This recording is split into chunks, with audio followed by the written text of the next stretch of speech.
Puji nama Tuhan. Salam kerajaan. Boleh sambil lambaikan tangan. Salam kerajaan. Boleh berikan kemuliaan yang terbaik untuk Tuhan Yesus Kristus. Amin saudara. Yang diberkati Tuhan pada lambaikan tangan. Amin. Amin. Puji Tuhan. Kita bersyukur pagi hari ini kemurahan Tuhan, anugerah Tuhan sungguh luar biasa terjadi di dalam kehidupan kita. Amin saudara. Sepanjang minggu boleh kita lewati, itu semua berkat kasih karunia Tuhan di dalam kehidupan kita yang sungguh nyata. Untuk itu hari ini kita boleh datang di tempat ini membuktikan bahwa penyertaan Tuhan luar biasa. Kita boleh berkumpul biarlah segala pujian hanya bagi nama Tuhan. Kita mau memuji memuliakan nama Tuhan, siapkan hati dan pikiran jemaat Tuhan untuk fokus datang di hadapan Tuhan, memberi yang terbaik hanya untuk kemuliaan nama Tuhan. Terima kasih Tuhan. Kami mau sujud dan berterima kasih untuk setiap anugerah Tuhan di dalam kehidupan kami. Terima kasih Tuhan, terima kasih Yesus. Haleluya, puji Tuhan. Kami bersyukur. Kami bawa persembahan yang terbaik.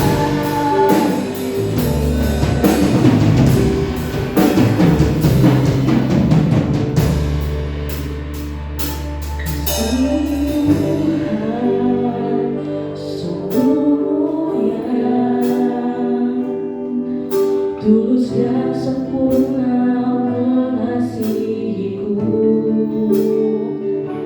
penuh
Semuanya karena kasih yang terjadi dalam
Bapa. Terimalah setiap puji-pujian kami. Kami siap bersorak-sorai meninggikan nama Tuhan. Sebab hanya Engkau yang kami tinggikan. Kami persembahkan hati dan tubuh jiwa roh kami, mulut bibir kami, tangan kaki kami, semua kami boleh memberikan yang terbaik untuk kemuliaan nama Tuhan. Terima kasih Bapa, kami bersyukur. Terimalah setiap puji-pujian kami. Biarlah hanya hati Tuhan yang boleh disenangkan pagi hari ini. Hanya hati-Mu Bapa yang boleh kami senangkan pagi hari ini. Kami bawa ibadah kami di dalam nama Tuhan Yesus Kristus. Haleluya. Amin. Berikan kemuliaan buat Tuhan Yesus Kristus. Amin. Boleh salam kami kiri kanan. Saudara katakan Tuhan Yesus baik. Tuhan Yesus baik. Tuhan Yesus baik. Boleh salam sebanyak-banyaknya. Haleluya, puji Tuhan. Tepuk tangan yang terbaik untuk Tuhan Yesus. Yes, haleluya.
Tuhan, kami bersyukur melalui kehidupan kami Bapa, biar kami boleh selalu menyenangkan hati-Mu, boleh selalu memuji dan memuliakan nama Tuhan. Dengan apa kami membalas setiap kebaikan Tuhan di dalam kehidupan kami Bapa? Selain kami membawa pujian kami membawa hidup kami membawa hati kami untuk kami datang di hadapan-Mu Bapa. Terima kasih Tuhan. Kami tahu Tuhan, kami tidak dapat berjalan tanpa Engkau, sebab kami menaruh pengharapan penuh hanya kepada-Mu Tuhan. Harapan kami hanya kepada-Mu Yesus. Terima kasih Tuhan. Terima kasih Yesus. Terima kasih Tuhan.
menikmati akan hadirat-Mu.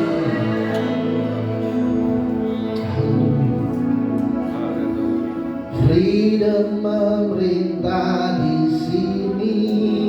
Amin. Mandikan berkat anugerah turun atas setiap kita. Ada freedom.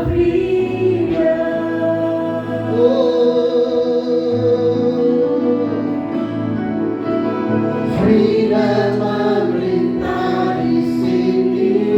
Yes, amin. Mandikan berkat anugerah turun atas setiap kita. Ada freedom. Lagi.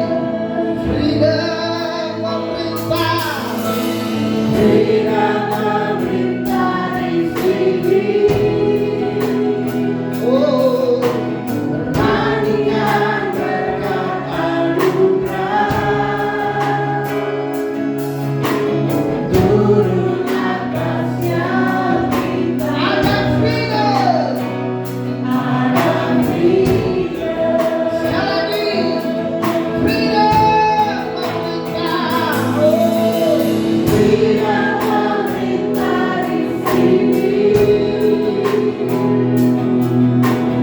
Pertandingan berkat anugerah turun atas setiap kita. Ada freedom. Naikkan pujian ini dari awal. Saat lebih dari aku, ada freedom. Sekali lagi, saat lebih dari aku, saat lebih dari aku, ada freedom. Beri semua untuk Yesus. Beri semua untuk Yesus. Ada freedom. Beri semua untuk Yesus. Beri semua untuk Yesus. Ada freedom. Freedom. Oh. Freedom memerintah di sini. Pertandingan berkat anugerah turun atas kita. Turun atas setiap kita. Ada freedom. Lagi. Oh, freedom memerintah di sini. Pertandingan berkat anugerah turun atas setiap kita. Ada freedom. Lagi katakan ada freedom. Ada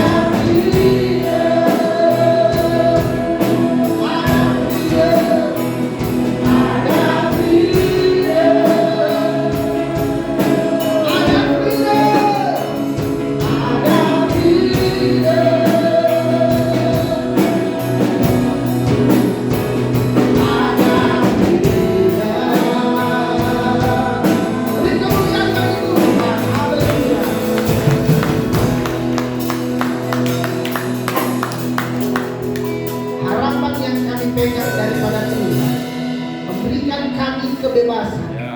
memberikan kami kemenangan bersama dengan Tuhan. Amin. Kami mengucap syukur untuk hari ini. Kami percaya ini hari yang baru, semangat yang baru, Ya. hati yang baru Ya. yang kami persembahkan kepadamu Tuhan. Amin. Oleh karena itu kami percaya lewat firman yang akan kami dengarkan, yang akan kami terima, yang akan kami responi seperti makanan bagi manusia rohani kami, yang akan didewasakan, yang akan ditumbuhkan, yang akan dikerjakan, dibentuk dan dipola Amin. untuk menjadi sesuai dengan kehendak Tuhan. Ya. Terima kasih Tuhan. Mengucap syukur untuk pagi hari ini. Kami percaya hari ini ya Tuhan, ada sesuatu yang baru yang akan kami terima dari Yes. Tuhan. Dan kami mau responi setiap firman Ya. yang kami terima dari rumah Allah ini. Amin. Terpujilah namamu Bapa. Kami siap terima firman Tuhan di dalam nama Tuhan Yesus Kristus. Dalam nama Yesus. Mari siap, semua yang siap terima firman, bersama-sama kita katakan Amin. Amin. Haleluya. Puji Tuhan. Salam kerajaan. Sekali lagi salam kerajaan. Salam kerajaan. Saya percaya lewat ibadah kita strategic hour ini tidak boleh kita sia-siakan, tapi kita mau terus membangun kehidupan rohani kita untuk selalu terhubung dengan rumah Allah, dengan suara Allah. Katakan amin. Ya, puji nama Tuhan. Saudara siap terima firman? Amin. Haleluya. Coba lihat dulu samping kiri kanan saudara. Nah, bilang senang lihat kamu hari ini.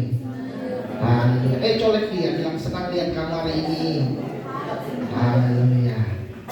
Saya percaya di dalam Tuhan tentunya ada sukacita yang dari Tuhan. Katakan amin.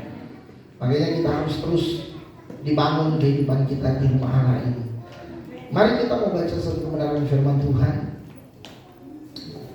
Kita buka bersama-sama di dalam 2 Timotius pasalnya yang keempat.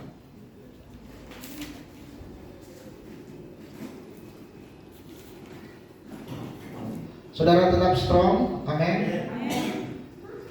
2 Timotius pasal 4 kita membaca dari ayat 1 sampai ayat yang ke-8.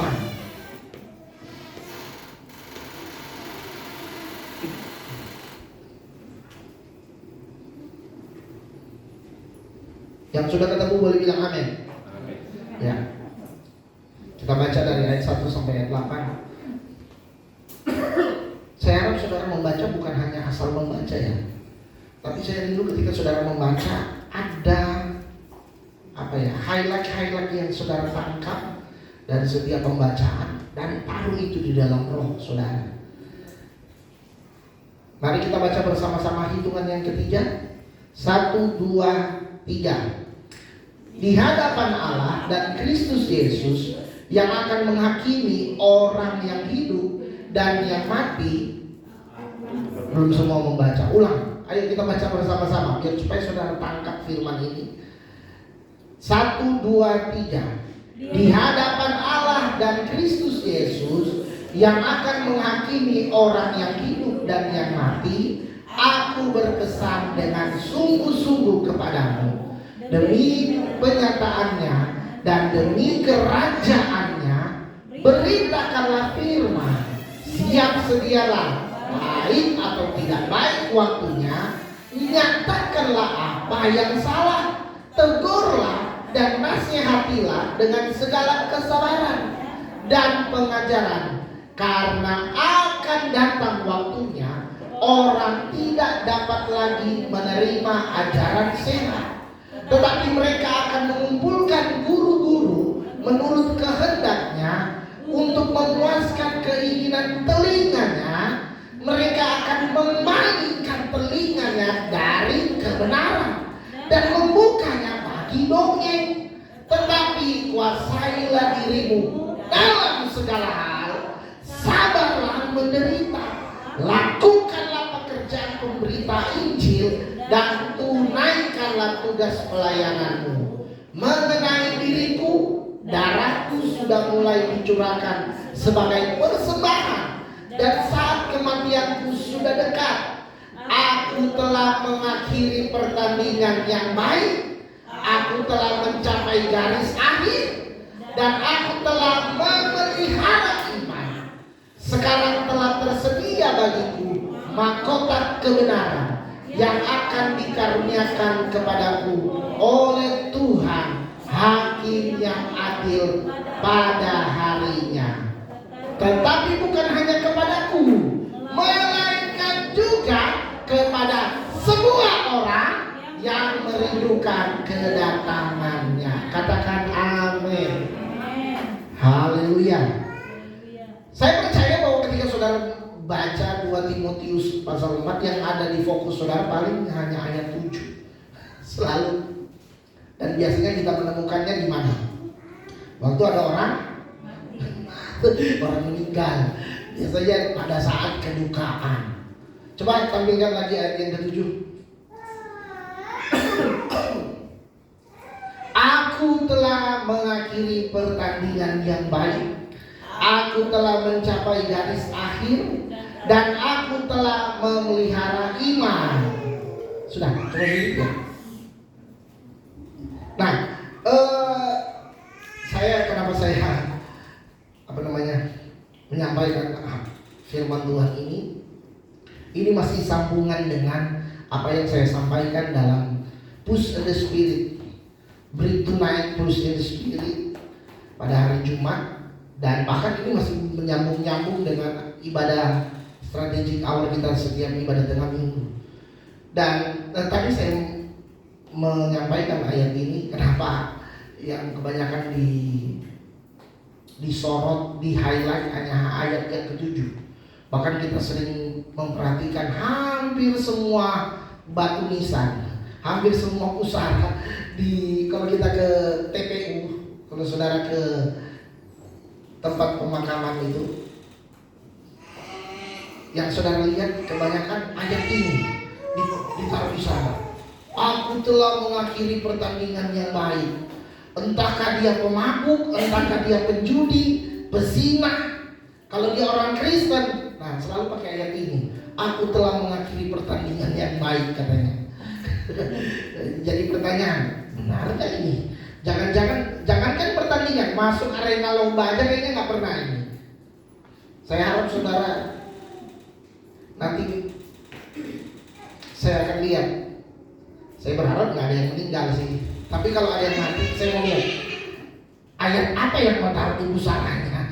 Kalau saya sedang hapus, orang nggak rajin ibadah kok bilang aku telah mengakhiri pertandingan yang baik. Bohong kadang itu namanya saudara. Nah, kembali lagi lewat firman Tuhan, orang hanya meng-highlight apa yang ada di ayat yang ke-7 dan melupakan dari ayatnya yang pertama. Padahal dari ayat yang pertama ini yang penting. Bilang sama-sama, ini penting. Dikatakan kembali lagi, saya bacakan, di hadapan Allah dan Kristus Yesus yang akan, perhatikan ayat 1, coba tampilkan lagi, menghakimi orang yang hidup dan yang mati. Banyak orang selalu beranggapan bahwa yang akan dihakimi itu bahwa mereka yang sudah mati. Nanti kita mati, nanti kita akan menghadapi penghakiman. Baca yang benar. Yang menghakimi siapa? Yesus, bilang Yesus. Yesus Kristus yang akan menghakimi orang yang hidup dan yang mati. Jadi bukan cuma yang mati, saudara. Bilang kiri kanan saudara, bukan yang mati saja yang dihakimi, masih hidup juga dihakimi. Makanya ini saya nggak bicara karma ya, tapi ini bicara penghakiman Tuhan. Bahwa yang hidup pun akan dihakimi oleh Tuhan. Makanya saudara yang masih hidup, jaga hidup saudara. Amin. Katakan yes. Katakan amin. Jangan masih berpikir, saya mati masih lama. Nanti aja, kalau dekat-dekat udah mau keok, udah mau mati. Nah sekarang siapa yang tahu kapan kita mati? Nah ini masalahnya. Makanya selama kita masih hidup, biarlah kita menjaga kehidupan kita. Amin. Untuk apa? Kudus, benar, berkenan kepada Tuhan. Katakan amin. Haleluya. Nah orang kadang-kadang bacanya ada ayat yang ke-7, melupakan. Padahal dari ayat 1 udah jelas. Di ayat yang kedua disampaikan di sana. Tampilkan ayat yang kedua. Beritakanlah firman, siap sedialah, baik atau tidak baik waktunya. Nyatakanlah apa yang salah, tegurlah dan nasihatilah dengan segala kesabaran dan pengajaran. Katakan amin. Yang beritakan firman ini siapa? Pengkhotbah, pendeta, penginjil, guru agama? Siapa yang memberitakan firman? Semua orang percaya wajib memberitakan firman.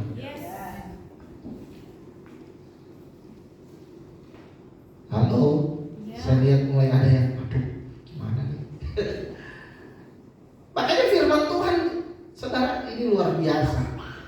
Diberikan bukan hanya kepada pendeta-pendeta, tapi bagi setiap saya dan saudara. Ingat. Makanya kenapa kita harus rajin baca Alkitab? Makanya kenapa kita dituntut supaya kita ingat, saudara, kita menjadi orang percaya, kita menjadi umat, bukan hanya umat yang hanya dengar apa kata pendetanya, tapi kita yang membaca, kita yang menyelidiki firman. Amin. Karena jelas, saudara, dikatakan beritakanlah firman. Dan ini bukan ditujukan buat hanya kepada para rohaniawan, pendeta, gembala, pastor, penatua, majelis. Tapi setiap orang percaya punya kewajiban untuk memberitakan firman. Siap sedialah, baik atau tidak baik waktunya. Akan datang kita masa kita menyampaikan firman di waktu yang mungkin bukan waktu yang tepat, mungkin bukan waktu yang baik. Tapi firman Tuhan mengatakan agar supaya kita mau baik, mau tidak baik waktunya, sampaikan firman. Boleh bilang amin? Nyatakanlah apa yang salah. Hari-hari ini orang-orang percaya sudah malas menyatakan apa yang salah. Padahal di depan matanya banyak orang melakukan kesalahan. Tapi kan bukan urusan saya, itu bahaya, saudara. Tapi firman Tuhan ingin mengajar kita, mari kita kembali lagi back to the Bible. Firman Tuhan berkata, untuk menyatakan yang salah bukan hanya tugas pendeta. Boleh bilang amin? Untuk menyatakan yang salah bukan hanya tugas gembala, bukan hanya tugas orang tua rohani. Ya memang benar, kita sebagai orang tua rohani, gembala, ketika melihat yang salah, ya kita tegur, menyatakan ini salah, jangan sampai diulangi. Tegurlah dan nasihatilah dengan segala pengajaran, dengan segala kesabaran dan pengajaran. Boleh bilang amin? Karena, bilang sama-sama, karena. Bilang sama-sama, karena. Ayat 3, akan datang waktunya. Apa waktunya? Tampilkan ayat 3. Orang tidak dapat lagi menerima ajaran yang sehat. Oh, haleluya. Saya ketika membaca ayat ini lagi, wow, selaras dengan apa yang kami terima. Bahwa hari-hari ini banyak orang meninggalkan ajaran yang sehat.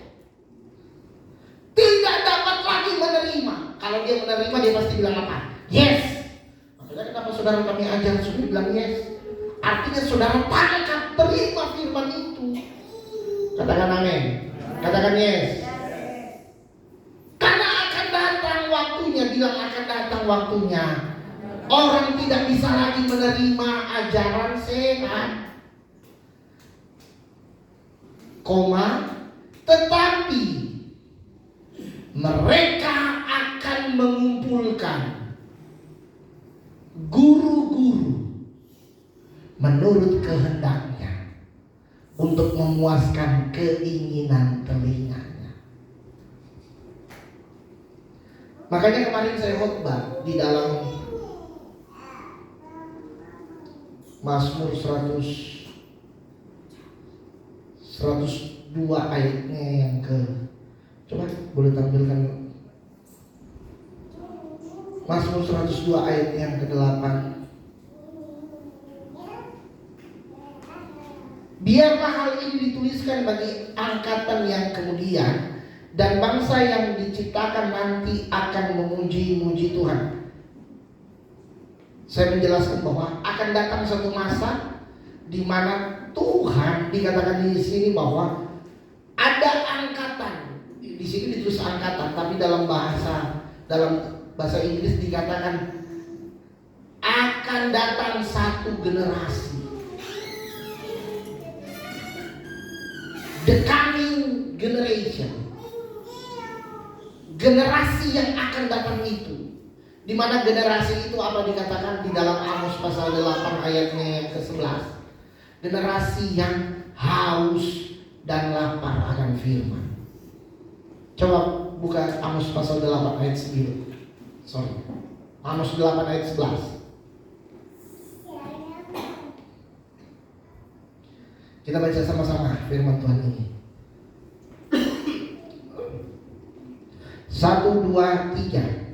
Sesungguhnya waktu akan datang, demikianlah firman Tuhan Allah, aku akan mengirimkan kelaparan ke negeri ini, bukan kelaparan akan makanan dan bukan kehausan akan air, melainkan akan mendengarkan firman Tuhan. Katakan amin.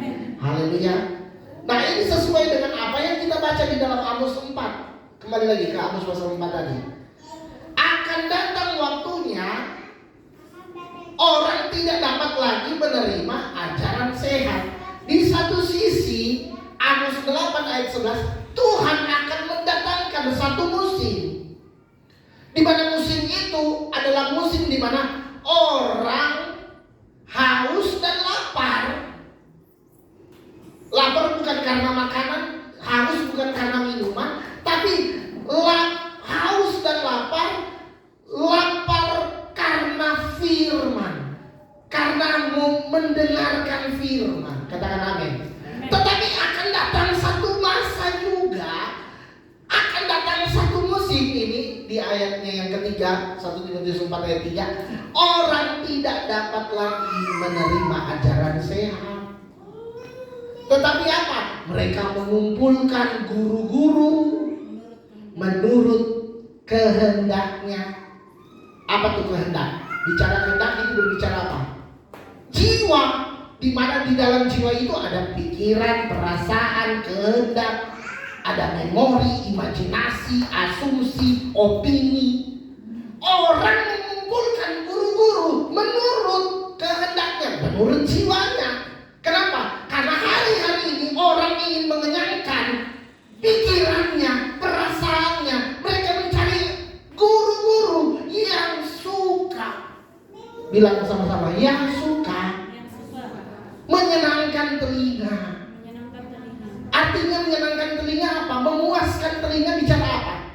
Memuaskan keinginan jiwa, bukan keinginan rohnya. Udah bilang amin? Jadi dikumpulkan. Makanya sekarang coba lihat saudara, banyak gereja sekarang. Gereja banyak sekarang saudara. Tetapi ada begitu banyak gereja. Saya nggak sebutkan gereja apa, tapi ada banyak sekarang gereja yang mengumpulkan pengkhotbah, di mana gereja itu nggak ada tatanan, nggak ada pola apa? Bapak dan anak. Yang ada apa? Ya, kita bikin aja gereja gereja. Minggu ini yang khotbah, minggu depan ini yang khotbah. Ibadah 1 ini khotbah, ibadah 2, ibadah 3, ibadah sampai ibadah 7. Ganti-ganti khotbahnya. Makanya jemaatnya datang, oh senang-senang. Oh, pagi kita cari aja pendeta yang gemuk. Siang kita cari yang kurus. Sore kita cari yang hitam. Malam kita cari yang putih. Hanya mengumpulkan guru-guru menurut kehendaknya, menurut keinginannya, untuk memuaskan telinganya.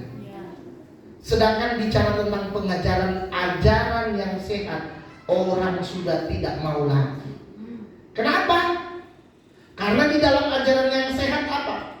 Di ayat yang 4, ayat 4 Timotius 4 ayat 4 tadi bilang apa? Mereka akan memalingkan telinganya dari kebenaran. Hal yang benar itu ajaran yang sehat. Katakan amin. Tetapi mereka membukanya untuk dongeng. Ada tulisan lain, ajaran nenek-nenek tua. Yang dimasukkan di dalam pikiran ajaran orang-orang dulu-dulu. Ajaran nenek-nenek tua. Artinya ajaran apa maksudnya ajaran nenek itu? Ajaran bukan kebenaran tetapi duniawi. Amin. Ayat yang kelima, sebelum saya ini masih prolog saudara. Ayat yang kelima, tetapi dirimu, bilang tetapi diri saya. Kuasailah dirimu dalam segala hal. Sabar menderita. Lakukan pekerjaan pemberita Injil dan tunaikan tugas pelayananmu. Wow. Ternyata ayat ini bukan untuk pendeta, tetapi ditujukan kepada setiap orang percaya. Memberitakan Injil itu bukan hanya tugas penginjil, bukan hanya tugas pendeta, tapi setiap orang percaya. Ingat, kita dipanggil untuk diselamatkan. Katakan amin. Kita dipanggil untuk apa? Selain kita diselamatkan, kita juga dipanggil untuk memberitakan Injil, melayani Tuhan, pekerjaan Tuhan. Kita dipanggil untuk apa? Berbuat baik, itu bagus. Kita dipanggil untuk menolong orang, itu bagus. Kita dipanggil untuk memberikan sembako, bagus. Tapi lebih bagus dari itu semua, tunaikan pelayanan. Bicara tunaikan apa? Selesaikan tugas pelayanan kita. Katakan amin.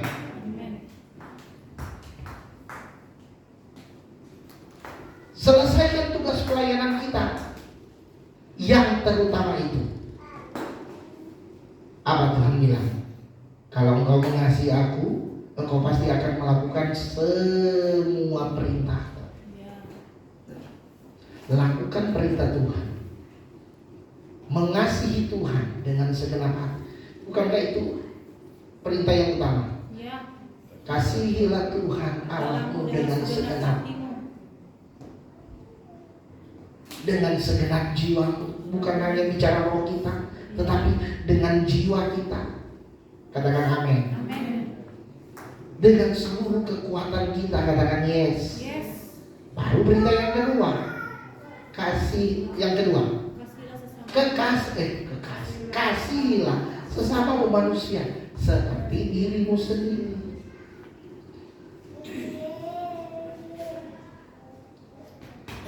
Karena bohong saudara, kita bilang kita mengasihi Tuhan, tapi kita nggak mengasihi sesama saudara. Amin. Tetapi kuasailah dirimu dalam segala hal. Saya harus menguasai diri dalam segala hal. Sabar menderita. Kenapa sabar menderita? Firman Tuhan berkata, karena penderitaan yang kau alami hanya sementara. Boleh bilang amin? Bilang kalau kita menderita, saya menderita itu hanya sementara. Kita hidup di dunia ini berapa? Masa hidup manusia 70 tahun. Sebentar. Tapi ada penderitaan yang kekal dan itu tidak boleh kita masuki. Makanya mendingan kita menderita yang sementara, tapi kita bahagia di tempat yang kekal daripada kita nggak mau menderita yang sementara itu, dan akhirnya kita menderita di dalam kekekalan. Kemudian di ayat yang ke-6, mengenai diriku. Siapa ini? Paulus.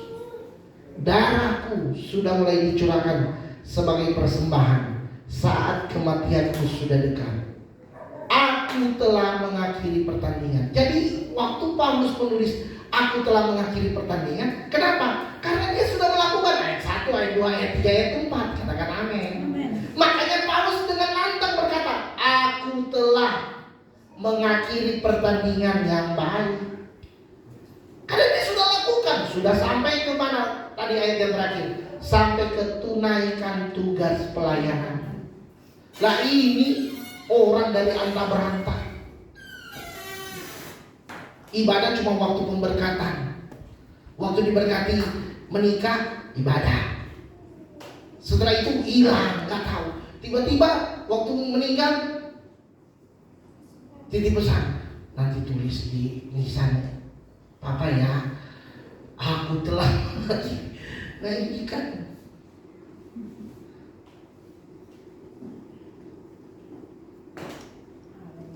hati-hati saudara. Biarlah kita benar-benar melakukan apa yang sudah disampaikan oleh firman Tuhan. Kalau kita berkata, aku telah mengakhiri pertandingan yang baik. Pertandingan apa yang kita jalani? Pertandingan iman. Bilang sama-sama, pertandingan iman. Kalau kita sudah mengakhiri pertandingan iman, artinya kita sudah memelihara iman. Kan di ayat yang ke-7, aku telah mengakhiri pertandingan yang baik, aku telah mencapai garis akhir. Apalagi? Dan aku telah memelihara iman. Apakah saudara-saudara memelihara iman? Iman saudara pelihara. Wow. Bagaimana caranya memelihara iman? Dengan saudara tidak pernah meninggalkan waktu-waktu strategis. Ibrani 10 ayat 25. Janganlah kita menjauhkan diri dari pertemuan-pertemuan ibadah kita seperti yang dibiasakan oleh beberapa orang. Karena ada orang yang suka membiasakan. Tapi giliran kalau seandainya udah meninggal, cepat-cepat cari Pak Pendeta. Nanti ya Pak Pendeta kalau saya meninggal, tolong kuburkan saya, tolong pimpin acara ibadahnya. Hanya sampai di situ, tapi nggak memelihara iman. Selalu mau jauh dengan Tuhan. Bilang sama-sama, saya harus dekat dengan Tuhan mulai hari ini. Supaya apa? Ayat yang ke-8 ini menjadi bagian kita. Sekarang, bilang sama-sama, sekarang telah tersedia bagiku mahkota kebenaran yang dikaruniakan kepadaku oleh Tuhan, hakim yang adil pada harinya, tetapi bukan hanya kepadaku, melainkan juga kepada semua orang yang merindukan kedatangannya. Katakan amin. Makanya saya rindu agar supaya biarlah setiap kita masih ada waktu dan kesempatan, biarlah kehidupan kita terus kita pelihara iman kita. Terus makanya Bapak Gembala selalu bilang, saudara masih strong, pelihara saudara hidup akurat dengan firman Tuhan. Katakan amin. Sekali lagi, karena akan datang waktunya. Bilang sama-sama, akan datang waktunya. Orang tidak dapat lagi menerima ajaran sehat. Di ayat keberapa tadi itu? Orang tidak dapat lagi menerima ajaran. Coba. Ayatnya yang ketiga. Coba. Ada bahasa Inggrisnya nggak? 2 Timotius 4 ayat yang ketiga.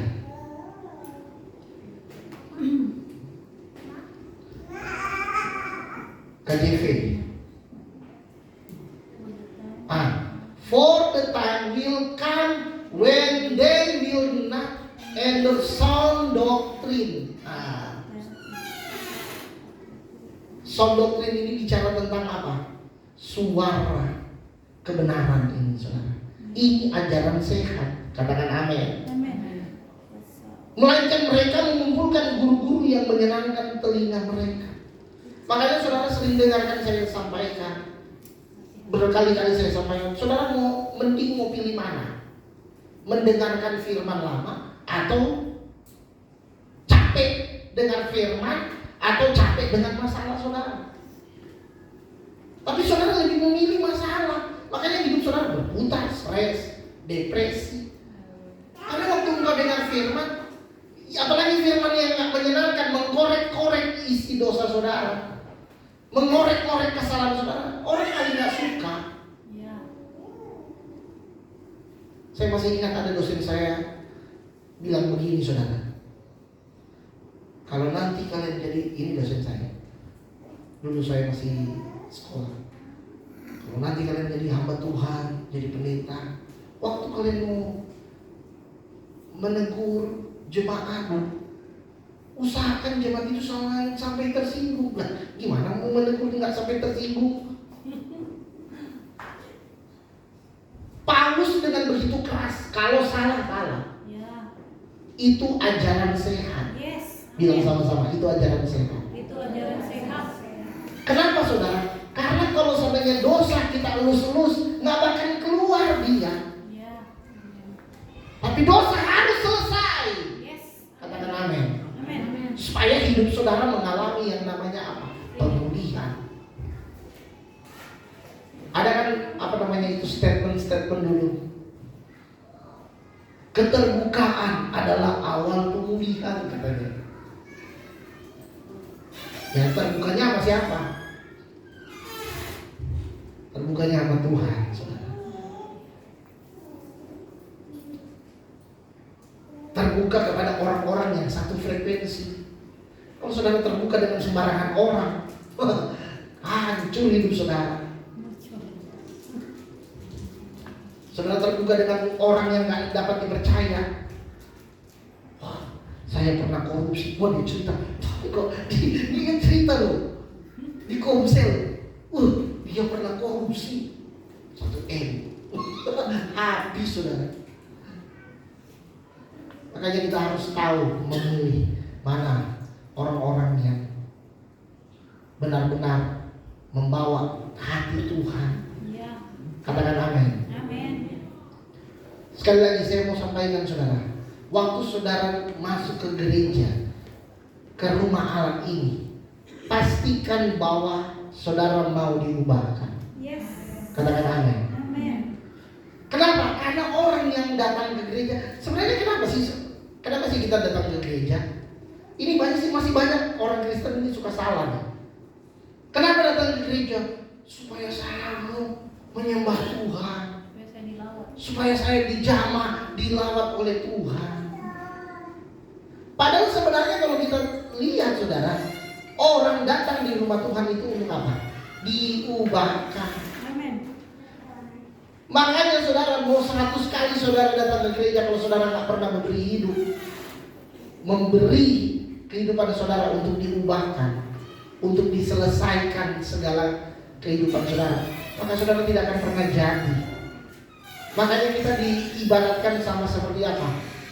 Tanah ditanam tenjunan. Supaya apa? Tanah itu gak ada bentuknya. Atau kalaupun seandainya dia bentuknya yang gak bagus.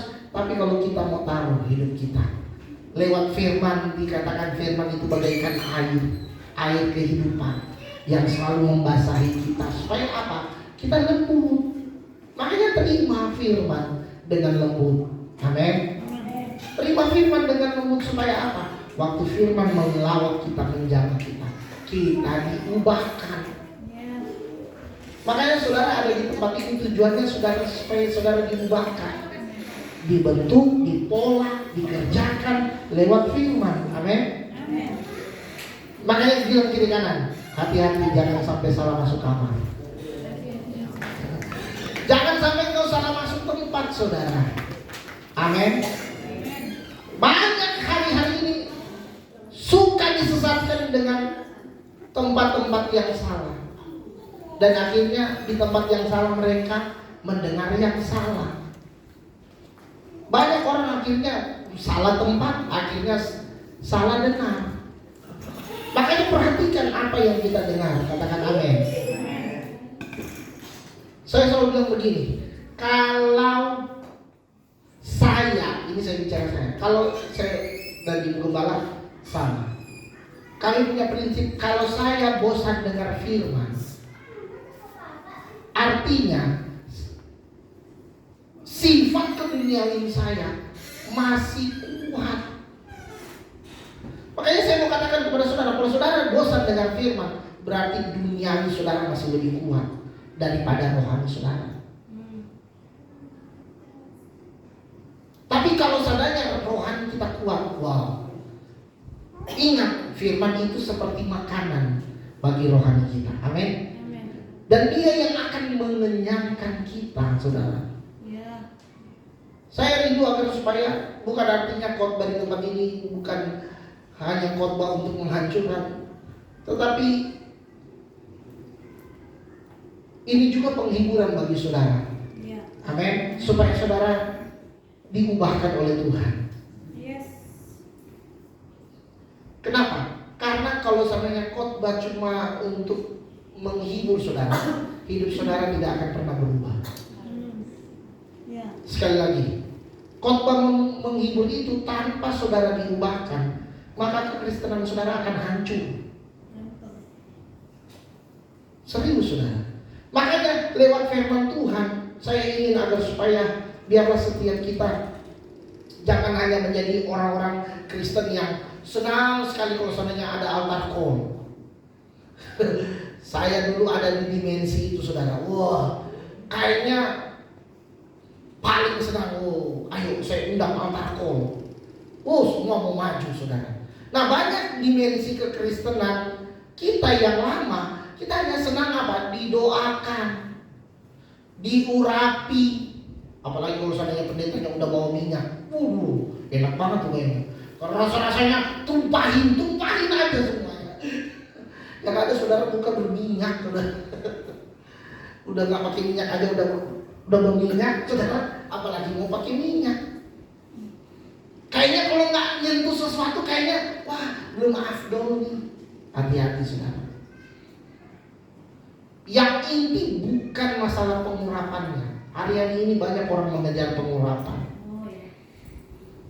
Saya ada beberapa bertemu dengan beberapa orang, tiap kali ketemu orang, tiap kali ketemu pendeta, dan tolong urapi saya. Dikit-dikit tolong urapi. Saya dalam hati,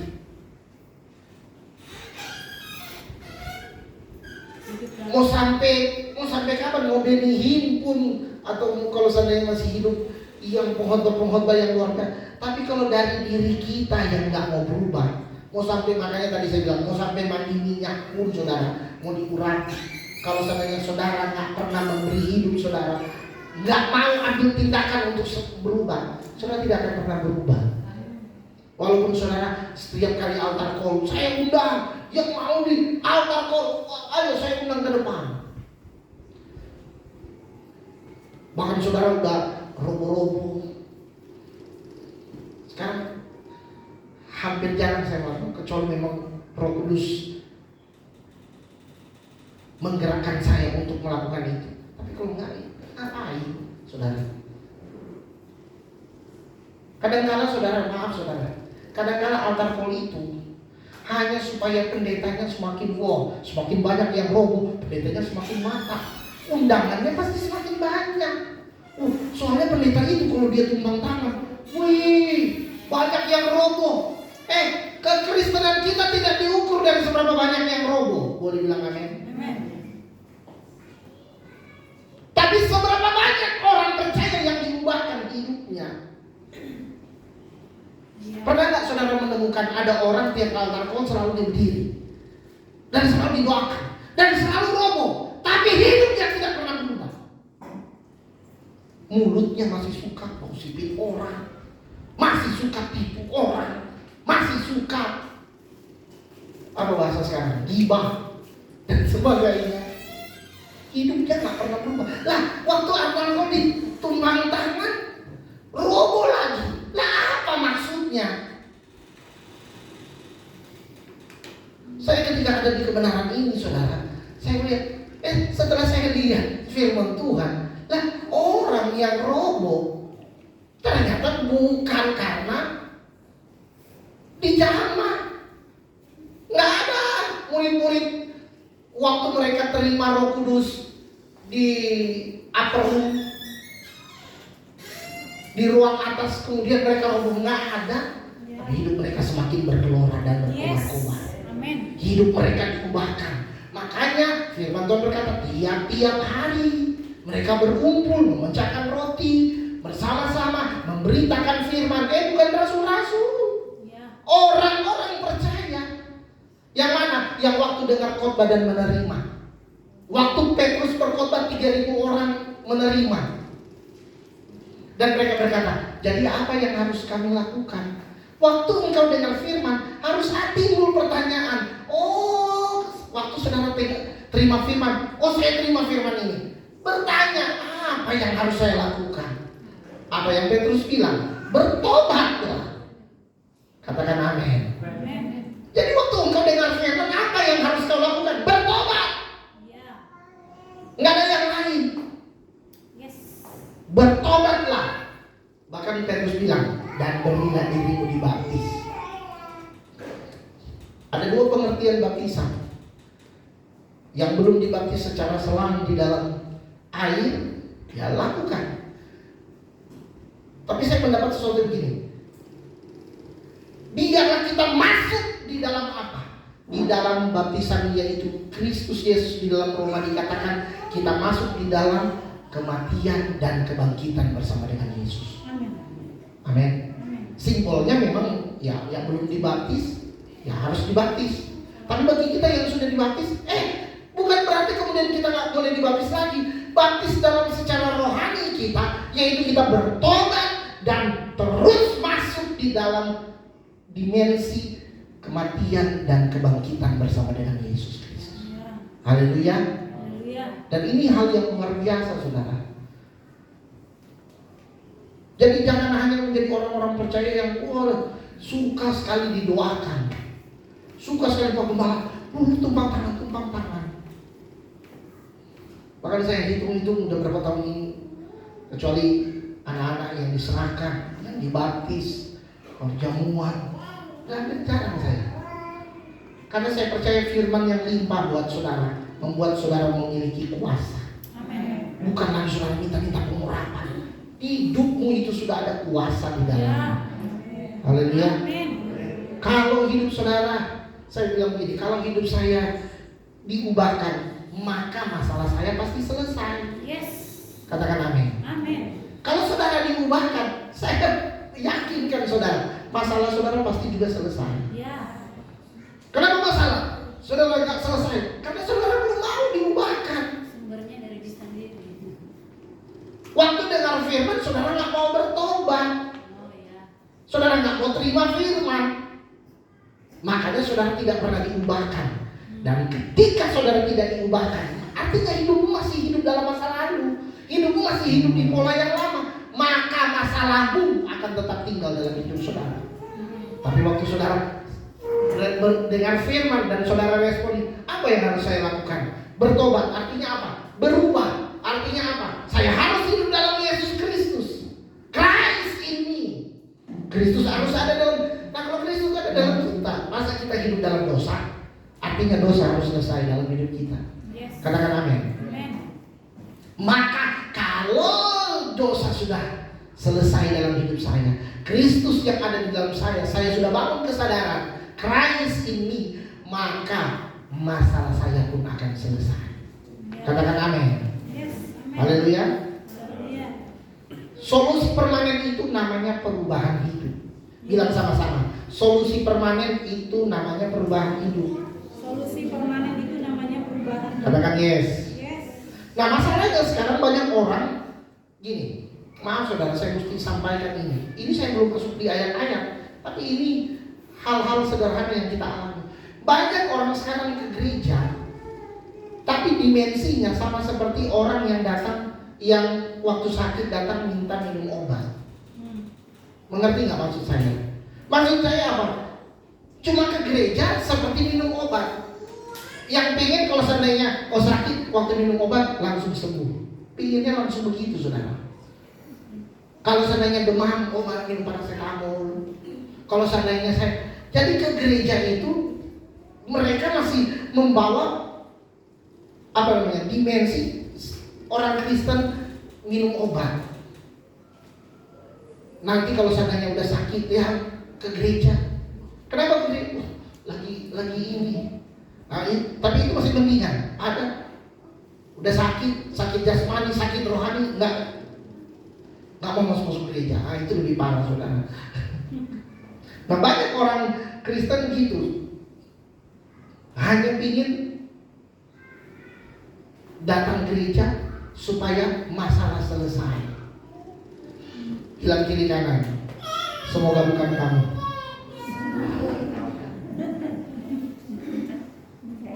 Kita ke gereja bukan supaya masalah selesai. Ya. Hidupmu yang harus selesai. Yes. Amin. Amin. Kalau hidupmu selesai, masalahmu pasti selesai.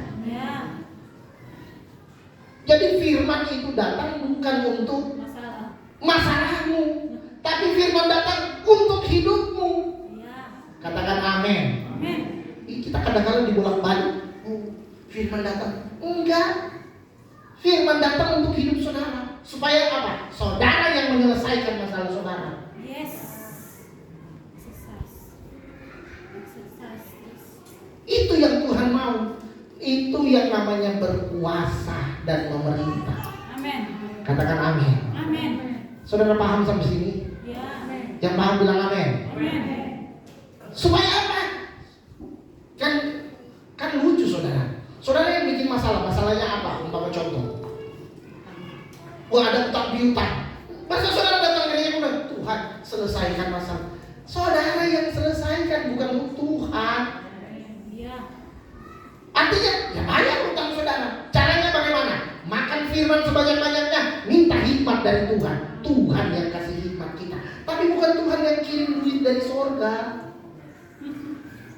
Paham saudara? Ya. Katakan amin. Amin. Banyak orang Kristen ada dimensi, sehingga akhirnya karena error, akhirnya dia mempersalahkan Tuhan.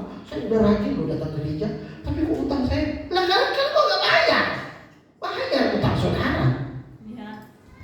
Jangan saudara samakan saudara ke gereja, kemudian gereja yang bayar atau Tuhan yang kirimkan duit.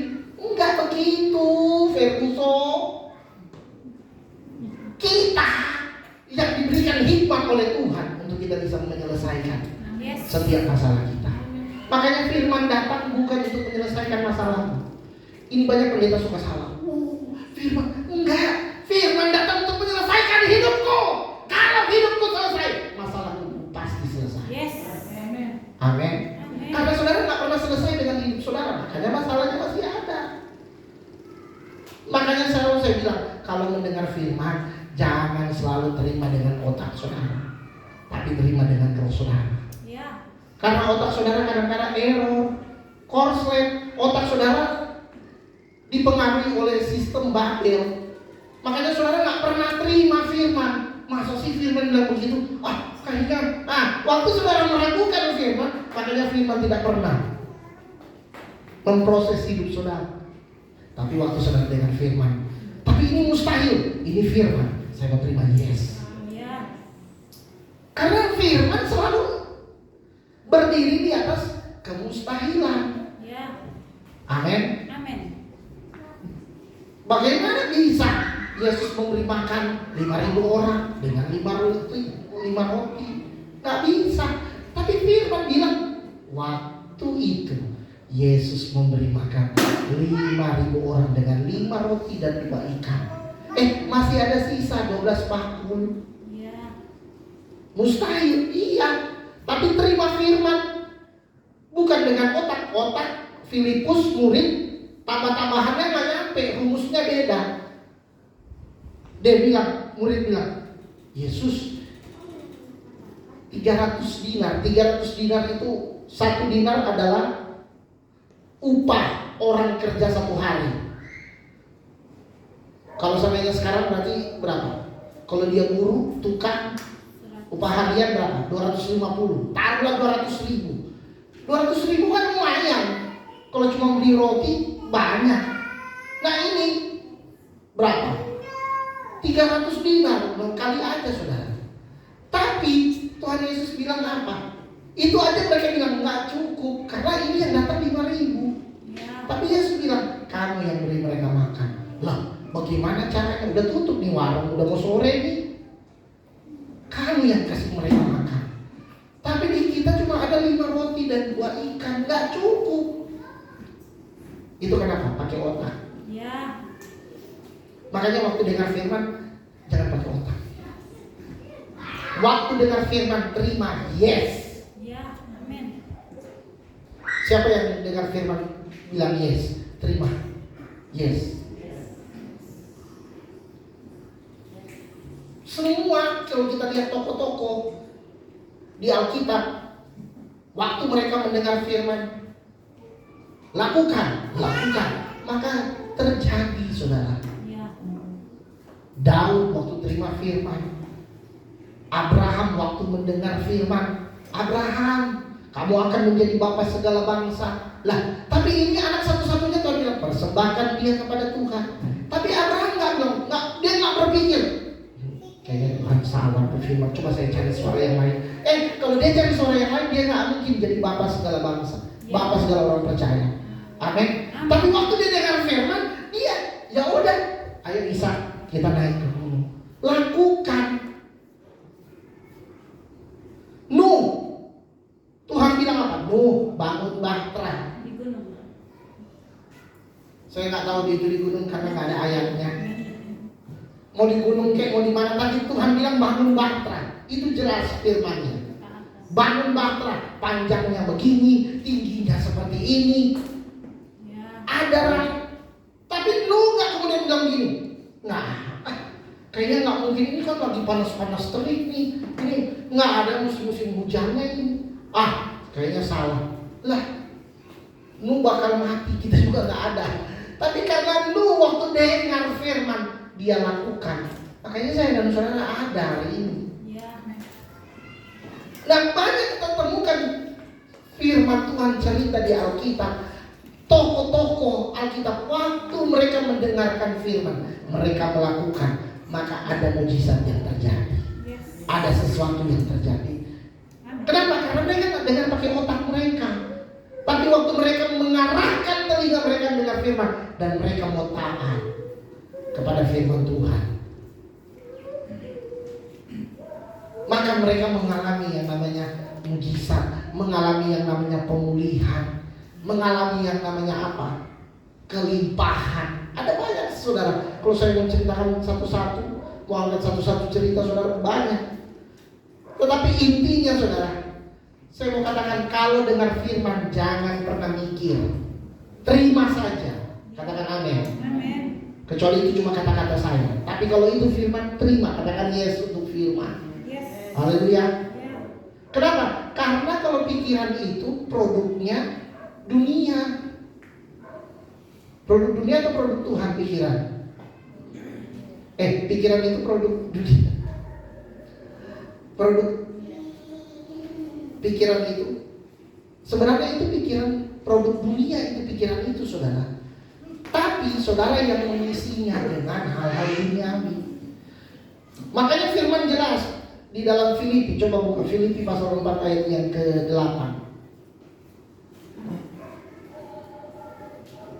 Filipi 4 ayat yang ke-8.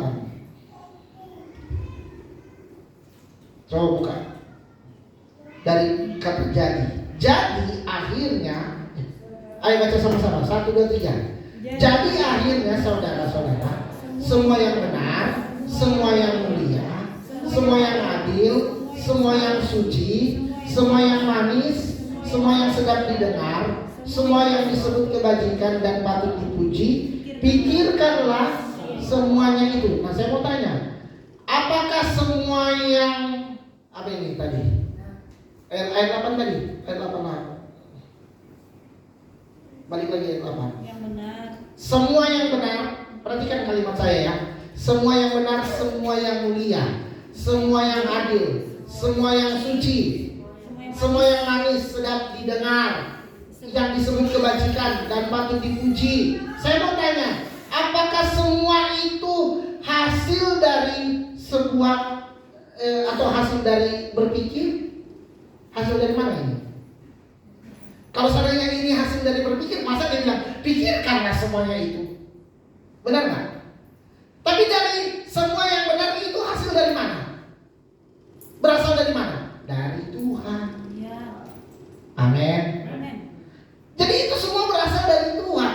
Yang benar itu dari Tuhan. Yang mulia itu produknya dari Tuhan. Yang adil itu produknya dari Tuhan. Bilang amin. Amin. Apalagi yang suci itu produknya Tuhan. Yang manis itu produknya dari Tuhan. Kebajikan produknya Tuhan. Yang dipuji produknya dari Tuhan. Itu yang kita bawa di dalam pikiran kita. Ya. Sehingga pikiran kita juga menjadi produknya Tuhan. Katakan amin. Amin. Haleluya. Jadi itu semua bukan produk dunia, saudara. Bukan produk yang benar, itu bukan produk dari hasil berpikir, tapi semua itu berasal dari Tuhan. Amin. Amin. Dan inilah ajaran sehat bagi setiap kita. Katakan amin. Ya. Amin. Makanya firman Tuhan mengingatkan kembali firman di dalam Yeremia. Coba kita buka Yeremia pasalnya yang ketiga. Yeremia 3 ayatnya yang ke-14. Yeremia 3 ayat 4. Baca sama-sama ayat 14 dan 15. 1, 2, 3. Kembalilah hai anak-anak yang murtad, demikianlah firman Tuhan, karena aku telah menjadi Tuhan atas kamu. Aku akan mengambil kamu seorang dari setiap kota dan 2 orang dari setiap keluarga, dan akan membawa kamu ke Sion. Aku akan mengangkat bagimu gembala-gembala yang sesuai dengan hatiku. Mereka akan mengembalakan kamu dengan pengetahuan dan pengertian. Kata gembala, saudara, menggembalakan itu dalam terjemahan aslinya itu memakai, kalau dalam bahasa Inggris dikatakan memakai kata feed, feeding. Coba. Artinya apa, saudara? Memberi makan. Jadi kata mengembalakan itu artinya memberi makan. Katakan amin. Amin. Nah, dikatakan di sana, saudara, kembalilah hai anak-anak yang murtad. Anak-anak yang murtad ini bukan pindah agama. Bilang sama-sama, yang murtad ini bukan pindah agama. Ya, murtad itu di situ. Jangan saudara bilang, oh murtad itu pindah. Bukan. Yang dimaksud dengan anak-anak yang murtad, mereka yang menyimpang dari ajaran yang sehat. Ya. Tuhan bilang apa? Kembali kepada apa? Ajaran yang sehat itu kepada apa? Destiny kita. Katakan yes. Yes. Katakan amin. Amin. Supaya apa? Kita mau dibawa ke Sion. Sion itu bukan berbicara sorga. Bilang kiri kanan, Sion bukan bicara sorga. Tapi Sion berbicara bagaimana kita mengalami Tuhan di muka bumi ini. Itu Sion. Ya. Orang kadang-kadang akan lagu dulu Pentekostal jadul, oleh karena Sion. Tapi giliran ditanya apa itu Sion, selalu yang nggak tahu apa ya. Sion itu sorga. Sion nggak bicara tentang sorga. Ya. Tuhan bilang Dia akan membawa kita kembali ke Sion. Artinya apa? Supaya kita mengalami Tuhan di atas muka bumi ini. Ya. Hari-hari kita mengalami Tuhan. Katakan amin. Amin. Jadi Sion bicara tentang bagaimana pengalaman spiritual kita bersama dengan Tuhan. Makanya firman Tuhan ingin agar supaya apa? Selesaikan destinimu. Bilang kiri kanan, selesaikan destinimu. Selesaikan destinimu. Sion itu di bumi, saudara.